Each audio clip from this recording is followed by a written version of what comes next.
Okay, moving on to next questions. Pre articleship गरेको छु तर सर्टिफिकेट छैन, यो कुरा सिभीमा मेन्सन गर्नु कि नै? अनि कुन फर्मको कुन क्लाइन्ट कस्तो छ कसरी बुझ्ने भन्ने एउटा प्रश्न आएको छ।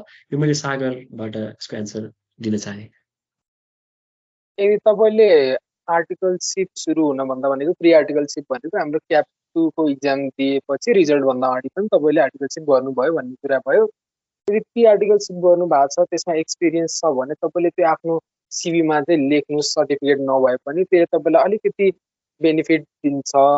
अनि त्यसपछि कुन फर्मको कुन क्लाइन्ट कस्तो छ भनेर जान्नको लागि चाहिँ तपाईँहरूले त्यो फर्ममा काम गरिरहेको सिनियरहरू नै चिन्न पर्ने हुन्छ। त्यो कुन फर्ममा कुन सिनियर हुनुहुन्छ अनि त्यो सिनियरसँग फेसबुक हुन्छ अथवा बेस्ट प्लेटफर्म प्रोफेसनलको लागि भनेको लिङ्कडिन, जुन चाहिँ हामी कनेक्ट हुनको लागि बनाएको।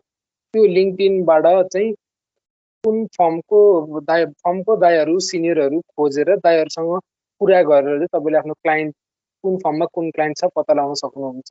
र अब मैले चाहिँ यो पनि गर्थेँ होइन, के अरे अब अडिट रिपोर्टहरू त पत्रिकामा पब्लिस हुन्छ नि त।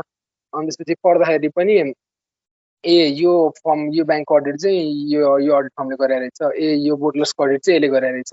त्यो चाहिँ तपाईँले पब्लिक कम्पनीहरूको वेबसाइटमा मजाले एनुअल रिपोर्ट पनि पब्लिस भएको हुन्छ। अनि त्यहाँबाट पनि तपाईँले हेर्न सक्नुहुन्छ कसले अडिट गरेको हो भनेर। अनि त्यो तरिकाले चाहिँ तपाईँले एउटा आइडिया चाहिँ पाउन सक्नुहुन्छ कुन फर्ममा कुन टाइपको अफ क्लाइन्ट छन् भनेर। मेन कुरा चाहिँ सिनियर दाईहरूलाई सोधेर, त्यो फर्ममा आर्टिकल ट्रेनी अथवा एज अ सिए काम गरिरहनु भएको दाईहरूलाई सोधेर। अनि अर्को कुरा चाहिँ त्यो एनुअल रिपोर्टहरू हेरेर अनि लिङ्कडिनहरूबाट चाहिँ तपाईँहरूले थाहा पाउन सक्नुहुन्छ।